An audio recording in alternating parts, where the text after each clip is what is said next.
She's provocative, somewhat annoying, and fat kids make her mad. This is the Milani Kai Show, live on Love 860 WAEC.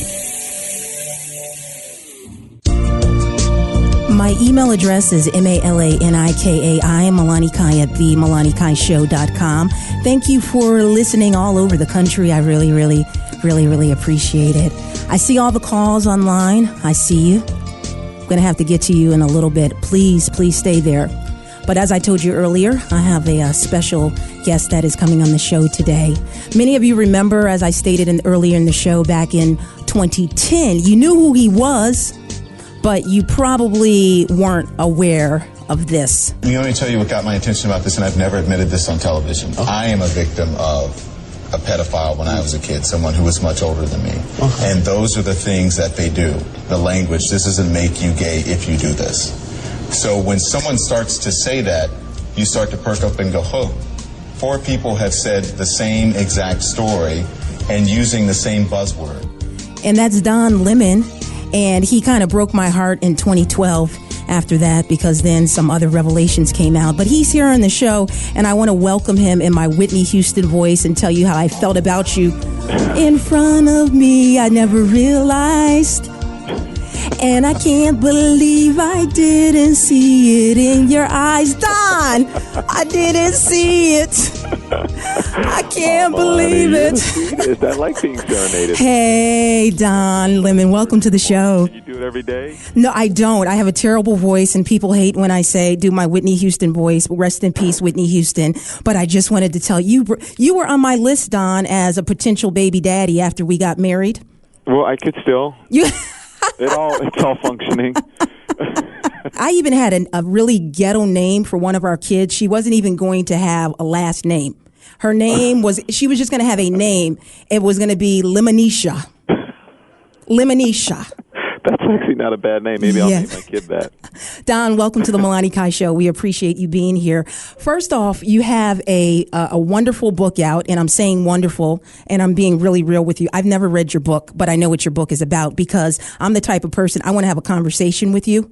Mm-hmm. But I know what your book is about. I've read excerpts of it. I've seen audio clips of you all over the place. And the first thing that I want to ask you is, how in the world do you manage to be a journalist and stay neutral? Because in some of your video clips, I see people are asking you personal questions like, don't really want to answer that. You're still CNN Don. I'm sure Don Lemon. How do you stay neutral with that?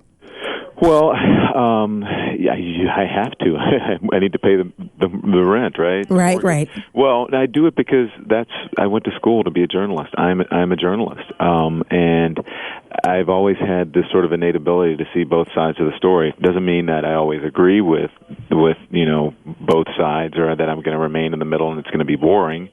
But I have the ability to see both sides, and so that makes it easier. And I'm not there to really spout off my views or what have you, although it's different now for journalists. Journalists are way more transparent and have, and sort of can say what's on their mind a bit more than traditionally it had been. But it's tough, but all you have to do is just remember that I just have to remember that I'm the facilitator. And that's it, and that's what I do, because everyone's opinion is just as valid as the other person. It doesn't always make sense, and if it doesn't make sense, then I have every right to point that out. If it's not logical, or if there is something that's not true about your statement or what you're thinking or saying, then as a journalist I can point that out, but I'm not going to castigate someone for their beliefs or views or opinions. Don Lemon with us on the Milani Kai Show. Don, one of the main issues out right now, I'm going to get to your book, but I want to ask you about Trayvon Martin. I was watching The View the other day, and of course they mentioned you on The View, and your thoughts about the Trayvon Martin saga. What did you want to see happen with this? Because you're African American, you're high profile, and you're covering and you're talking about this story. What did you want to see happen with this whole Trayvon Martin saga? I just want to see justice play out, whatever that is, and that, if it's for Zimmerman or if it's for the Martin family. What I wanted to as a journalist is to bring an interesting and important story to the public and make people aware of that. And at the end of the day, that's my responsibility and that's my goal. Now, I don't take sides. I do see the world as an African American man. I can't. It's right, my right. 46 years. That's all I've ever been. Right. So I know about racial profiling. Haven't been the victim of racial profiling, and there are people who are saying that it doesn't come into play in this case, and that's for others to decide. But as I told the New York Times, the story is pretty familiar to many African Americans because we have lived similar incidents. Most people are lucky enough to have survived them. I was, but there are those like Trayvon Martin who don't, and so or who haven't survived them. So there was I didn't want to see anybody arrested or anybody not arrested or whatever. I just wanted the justice system to play out, and I wanted us as journalists to continue to bring an important story as objectively as we could to the people. That's it. Don Lemon on the Melanie Kai Show. Again, I told you he sapped my hopes of us having a Lemonisha because we needed to be married. Lemonisha. That sounds good. So, Don, back in 2010, obviously you were always really prominent on CNN. You're one of the few black anchors. But in 2010, when the Bishop Eddie Long scandal came out, what kind of catapulted you into rock star stardom was when this happened. I'll tell you what got my attention about this, and I've never admitted this on television. I am a victim of a pedophile when I was a kid, someone who was much older than me. And those are the things that they do. The language, this doesn't make you gay if you do this. So when someone starts to say that, you start to perk up and go, oh, 4 people have said the same exact story and using the same buzzword. Now, Don, you were talking to a group of young people from Bishop Eddie Long's service. At that time, did you know before that interview that you were actually going to tell the world that you were a victim? No, not at all. And for me, it was just I was abused, and many people. Even I'm not a psychologist or psychiatrist, and I don't always get the terminology correct. But I was abused as a kid by someone who was older than me, and it happened to me. I was young, and it was someone who was older, upper teens, almost in their 20s. No, I had no idea, but I sat there, and then I want people to realize why I did it is because number one, I am human, and I think all journalists have, obviously have lives and backgrounds and experiences, and that helps us in many ways. If you're a woman, you understand women's issues. If you are a minority, you may understand minority issues more than someone who's not a minority. So as someone who has been who is familiar with those sorts of words and those sorts of actions, it gave me special insight. Right. And I sat there and I watched those kids, and they were all saying, well, this person doesn't look like, an abuser. This person doesn't look like this. This person would never do that. And the only thing that I wanted them to know, I was talking to those people right there, is that an abuser doesn't go around with A for abuser on his forehead or P for pedophile or M for molester on their forehead. It's not like a scarlet letter that you wear around. It's usually the people who you least expect. Right. It's usually members of the family, the next door neighbor, the coach, the choir, whomever. And so you should, as a budding adult, as a young adult, and even younger teens or even younger, and parents, be aware that it's not always the boogeyman that you think it is. It's always usually the person that you least expect. And then many people with that will deny if a kid tells them this person touched me or did something inappropriate. There's no way that Bobby would do that. You know what I mean? Yes. There's no way that John would do that, and so they don't believe it. So that's I just didn't want those kids to be naive, and that was it. And so that's what I told them. That it had nothing to do with wasn't presuming that the bishop was guilty or innocent. I just didn't want those kids sitting in front of me, those young people, to be naive to think that people look a certain way and therefore you don't have to worry about everybody else. CNN anchor Don Lemon on the Melanie Kai Show. The book out, Transparent, although your book is not about you, the book is not just about you saying, hey, I'm gay. People took that part and they ran with it. You're talking about, like you said. It's not even a whole page. Right.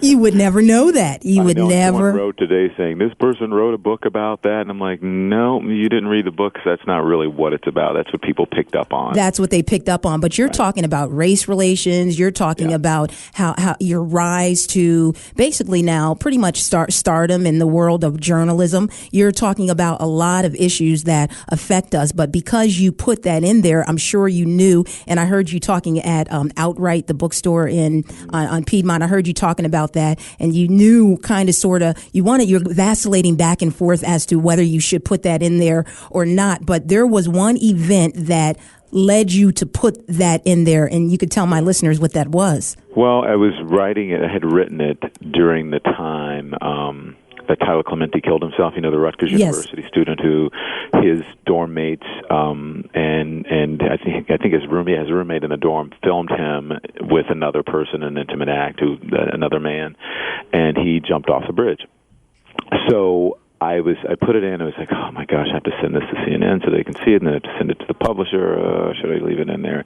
And I kept thinking, I cannot be a journalist and write about my experiences as a journalist and then leave out an important part of my life. That's disingenuous, and it's hypocritical. So I said at any point I can take it out before it goes to press. And when I heard about that, I said leave it in, because if one person could feel that it's okay to be who they are, one young person, then that's enough, and I would take the consequences, whatever it is, because as a journalist, I believe in the stark reality of life and not sugarcoating things and not pretending. This isn't, Ward and June Cleaver. Life is a bit more complicated than that, and so I'm okay with who I am, and therefore you can be okay. You said this shortly thereafter, and I know I have to let you go, but I want to play something that you said shortly after that came out, and people took that part of the book and went running with it. You were doing tons of interviews about, I came out, the gay. I mean, it was pretty huge. And, of course, huge to people like me, because, of course, we couldn't have our Lemonicia. But it was huge. It was huge. And you went on Joy's show, and you said this. I was born gay just as I was born black. If it was a choice, then I would have decided when I was a kid or when I prayed all those years that I would change. If it was a choice, something would have happened. I would have changed. It's not a choice.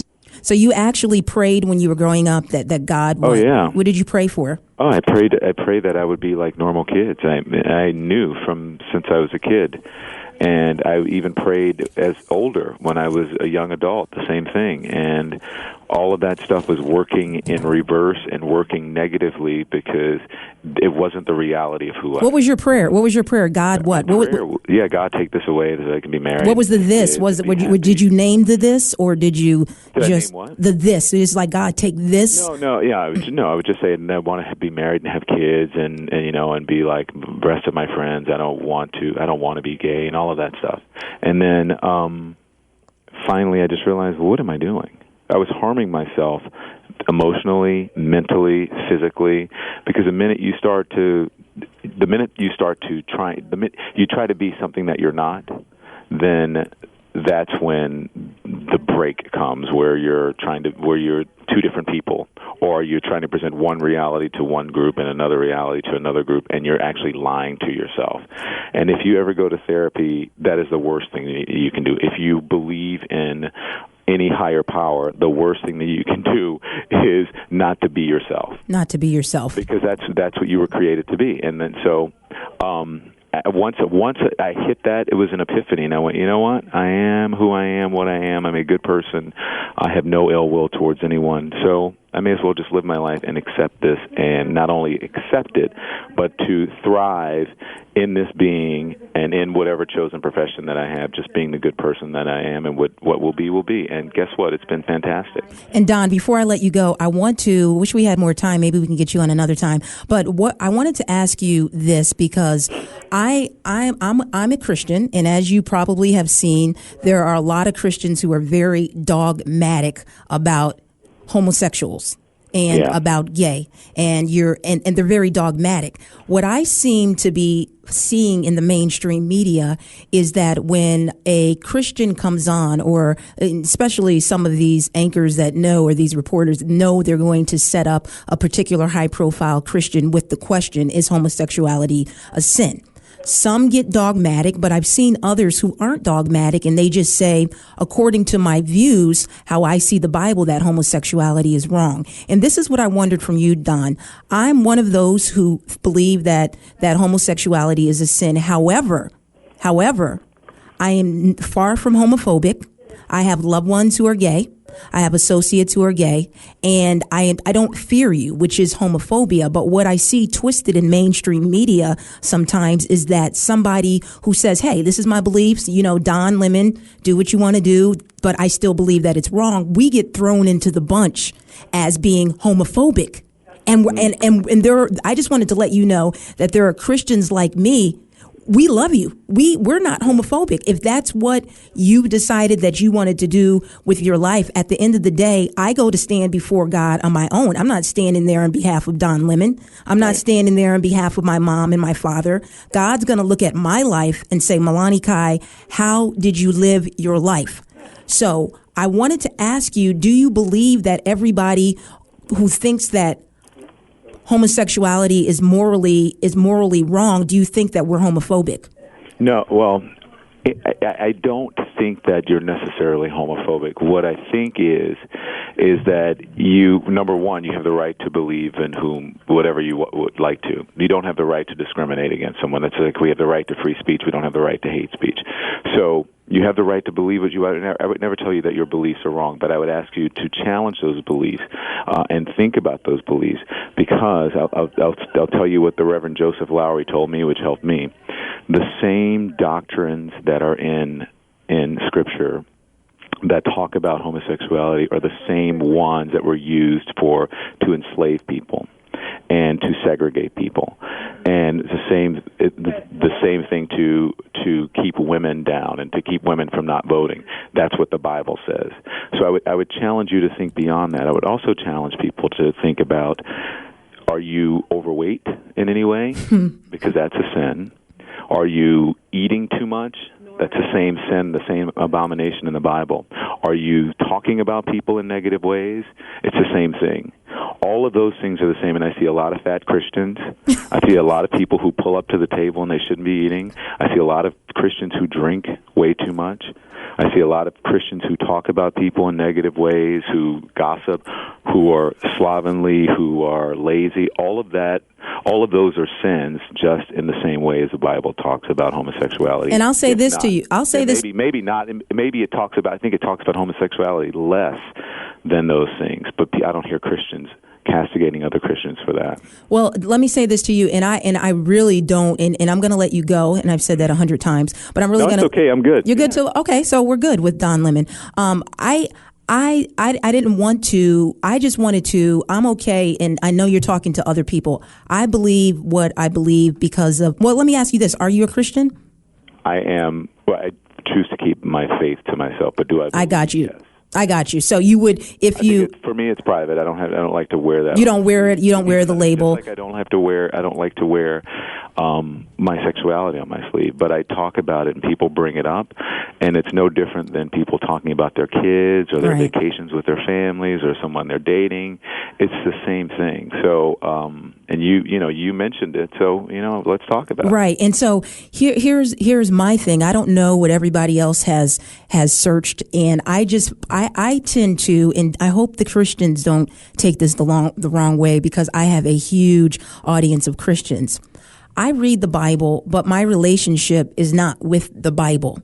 My understanding of God, for the most part, comes from the Bible, but my relationship is with God. And when I look at how peculiar God was, even back in the Old Testament, and I agree with you, there are a lot of scriptures that people pull out of the Old Testament and they try to apply it to now. I'm not going to try to have a Bible debate with you, but for my personal life, I believe that God says holiness without which no man shall see the Lord. And Jesus Christ walked this earth, and he said, if any man comes after me, first he must deny himself and take up his cross. And when I look at other things that Jesus said, denying yourself with worldly lust, for my personal life, and I could, if I'm wrong, then I've gone through life denying myself of what I considered worldly lust. I just have gone through life. I feel great about it. But for other people, I see what you're saying. You're going to live your life. And the one issue that I have with one of my associates who's gay, he does not like the fact that people say homosexuality is wrong. But if you're born that way, and I'm one of those Christians that will say, Don, you know what? I understand why you feel you were born that way, because actually everybody was born into sin. The Bible says that. I don't hear a lot of Christians talking about that. Job said, I was shapen in iniquity, and sin did my mother conceive me. So I don't think Don Lemon said, hey, God, I'm 3 years old. I'm 4 years old. Can you please let me be gay? Hey, God, I want to be gay. You prayed for it not to be there. Mm-hmm. But I think we're on the same page. I think we're saying the same thing. You think so? It's the same thing that I said about other sins. There's no sin that's any worse than the other. They're all sins. And if you look at sin that way, I just happen to think that we were born the way we are, and we should make the best of what we have here. What do you say? If we're gonna deny one thing, then we should deny the sin, or we should deny drinking, we should deny overeating, we should deny not having our hair naturally, we should deny, because all of those things are different than you're doing something different to yourself than what God intended you to Let me be. ask you this. Do you believe that a person, just as you feel as if naturally that you were born a certain way, do you believe that people were born to feel as if gay is wrong? So whereas I'm one of those people, Don, I'm not fighting against gay rights. That's not my fight. I'm not fighting against gays getting married. I don't fight against that. I think grown people should be able to do what grown people do. And I admire that you were able to, this is what I admire. A, your journalism. B, that you were able to say, hey, this is what I am. This is because a lot of people are hiding it. There are a lot of people on the DL right now, and women don't even know what they're getting into. But I think we're saying the same thing, but I still kind of believe, I believe that, you do what you want to do, but in my book, it's still wrong, but I can still love you. Yeah. I feel the same way. I feel the same way about that's the thing about fat people. Right. And I have been heavy at times. It is a sin. And I still love that person, and I don't judge them. And from day to day, I don't go through life saying, "Oh, well, that person is wrong and is not going to get into the kingdom of heaven because they have extra weight on them." My sister is overweight. I still love her. I don't even talk to her about it. I'll tell her, "Would you like to go for a walk?" And she'll say yes or no, and that's her business. So I don't focus. Would you like to go for a walk? I don't focus on it in that way, as I have to change someone, or that someone is bad because they are who they are. Exactly. That person is who they are, and God loves them, and they love themselves, and I love them too. So I don't think about, well, how am I going to deny rights to her because she's fat? Right. So I think we're on the same. We're on the same, and you respect me that I believe. Yeah. You respect that you're okay with me saying that it's wrong. I said at the beginning of this, you can think whatever you want. I'm not going to tell you what you want to believe, but you have the right to do that, but you don't have the right to discriminate against anyone. I hear you, Don Lemon. I wish we had more time, but we are so out of time, and we could have had. I see you as the journalist, me as the talk show host, and little Lemonisha probably would have just been a lawyer. We wouldn't have let her. Well, that's a weird thing. Like all these, how many people really had? I know you're joking, right? You're saying it in jest, but how many people really had the opportunity to actually meet me and have a kid with me? Probably not. That's not reality. Don, thank you so much for your time, for coming on the show. I really, really appreciate it, and maybe we'll hook up again. I'll run into you in Atlanta. Maybe we can get you back on the show. But I appreciate the dialogue. Thank you so much. Anytime. I love to talk like this. That's the only way you work things out, is if you have an open dialogue without, calling each other names or disagree. We can disagree without being disagreeable. Right. I know it's a cliche, but I really believe that. I believe it too. Don Lemon, CNN anchor, the book Transparent. Thank you so much, Don. Thank you. You have a great day. Thanks. You do the same. Ladies and gentlemen, we're out of time. I see all of the lines lighting up. I've got to go. I'm way out of time. Sorry about that. I was only supposed to have him for 10 minutes. You can listen to the interview again a little bit later. Dr. Abernathy's online. Gosh, I know my phone is blowing up. Sorry about that. we'll get Don Lemon back on and we'll get your calls next show.